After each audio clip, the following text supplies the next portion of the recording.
The number one issue for many Americans heading to the polls this election season, the economy. Inflation is mostly back to normal, they say, but when you talk to people, they aren't feeling that. There's this still strong concern about the economy. Housing, taxes, and inflation are just some of the concerns both campaigns are amplifying as the presidential race enters the home stretch. And when it comes to the latest ABC News Ipsos poll, more Americans trust former President Trump over Vice President Harris to handle the economy. And joining us now is business reporter Alexis Christoforous to break it all down for us. Good to see you. Hi, guys. Good to see you. Yeah, so a lot of people are worried about taxes and inflation. So how do both candidates stack up? You know, that same poll found that 90% of Americans say the economy is their number one issue heading to the polls this year. So you mentioned taxes and tariffs. Let's get right to it. So Trump, when he was president, enacted these tax cuts in 2017. They're going to expire at the end of next year. If they're allowed to expire, more than 60% of Americans will see their taxes actually go up. So Trump has said he wants to extend those tax cuts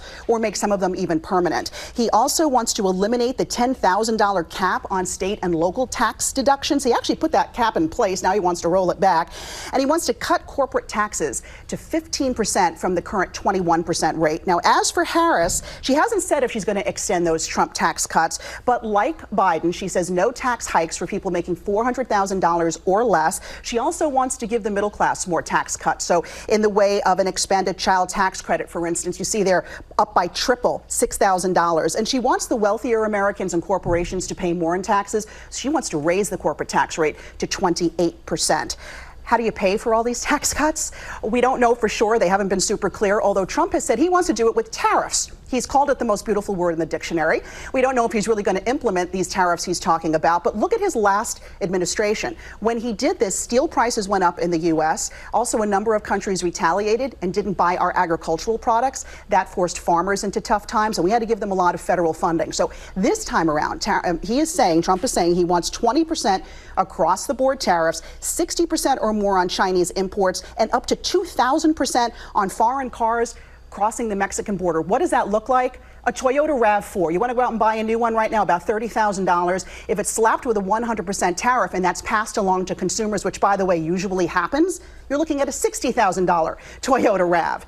As for Harris, has not really come out with a tariff plan per se. She calls Trump's plan a sales tax on Americans, the Trump sales tax. Like Biden, though, she will probably keep some of the tariffs that Trump put on Chinese imports. In fact, they've even raised them in some instances. And she says she will not tolerate unfair trade practices. We keep hearing that the economy is doing well, but when you talk to regular people, there's this real disconnect there. So I'm curious how these candidates are tackling those, important pocketbook issues that affect you and me, like housing, health care, those basic costs of living. You hit it, housing. It's continuing to take a huge bite out of our budgets, and it's a big driver of inflation. So let's break this down for you. Trump, he says he wants to lessen regulations for builders, which he says will overall lessen costs. He wants to open up federal land for home construction, and he wants to ban undocumented immigrants from getting mortgages. He said that will mean less competition for homes and should lower prices.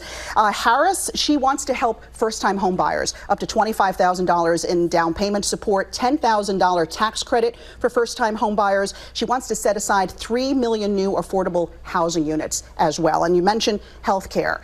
So Trump has no official plan. During the debate here at ABC, he said he had a concept of a plan. We don't really know what that is. He does, though, want private insurance and the government to mandate coverage for IVF, in vitro fertilization. He wants to bar federal funding for gender reassignment surgeries.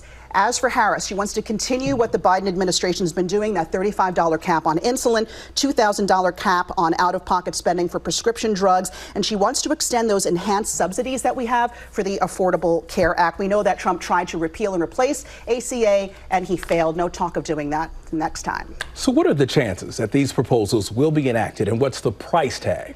Right. Big questions. The fact of the matter is a lot of those proposals need Congress to make them happen. So if we have a divided Congress, many of these things may not see the light of day.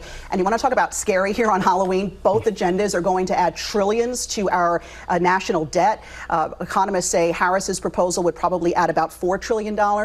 Trump's about double that. And we all should care about the national debt because, you know, it could mean higher interest rates and slower growth for us in the years to come. It affects us all. Absolutely. And nothing's free. That's for sure. Business reporter Alexis Christoforous, thank you so much for all of your help today. And you can find the latest on the race by checking out our ABC News Election Hub. Just scan that QR code right there on your screen.